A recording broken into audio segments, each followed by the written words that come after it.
Assalamualaikum warahmatullahi wabarakatuh. Apa kabar sahabat-sahabat semuanya? Kembali lagi bersama saya di Didi Lain. Kali ini saya akan berbagi bagaimana caranya untuk membuat akta kelahiran secara online. Namun sebelumnya yang baru bergabung jangan lupa subscribe terlebih dahulu, kemudian berikan like dan juga komentar apabila ada pertanyaan teman-teman. Oke, langsung saja saya akan praktekkan bagaimana caranya membuat akta kelahiran secara online. Karena kali ini untuk setelah masuk di aplikasi identitas kependudukan digital, langsung saya pilih pelayanan ya teman-teman.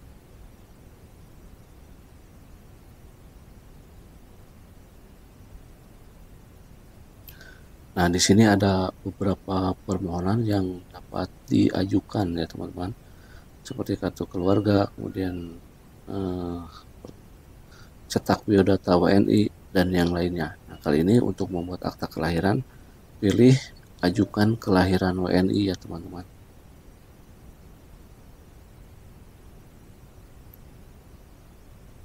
Namun perlu diingat sebelumnya untuk membuat akta kelahiran ini harus anak yang mau dibuatkan aktanya harus sudah terdaftar di dalam KK. Jadi untuk mengajukan permohonan akta kelahiran, terlebih dahulu harus mengajukan KK baru yang mencantumkan anak yang mau dibuatkan KK-nya tersebut. Langsung saja di sini tinggal diisi ya teman-teman, data-data bayinya semua di sini diisi. Nah, ini diisi semua secara lengkap.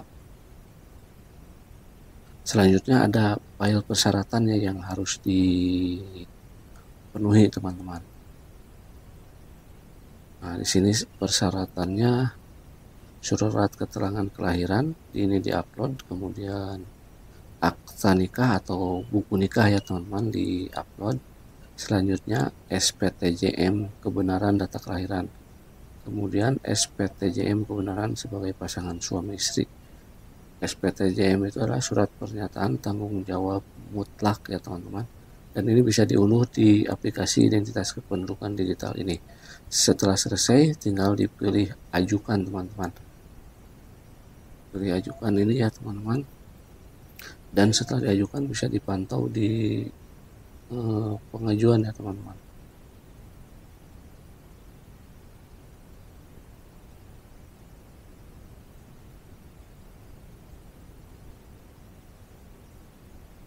Nah, untuk mengunduh atau mendownload file persyaratan bisa dilihat di sini ya teman-teman.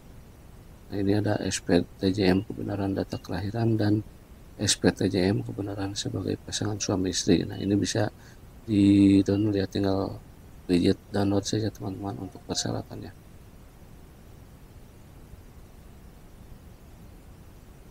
Untuk memantau pelayanan yang kita lakukan bisa di pemantauan pelayanan ya teman-teman.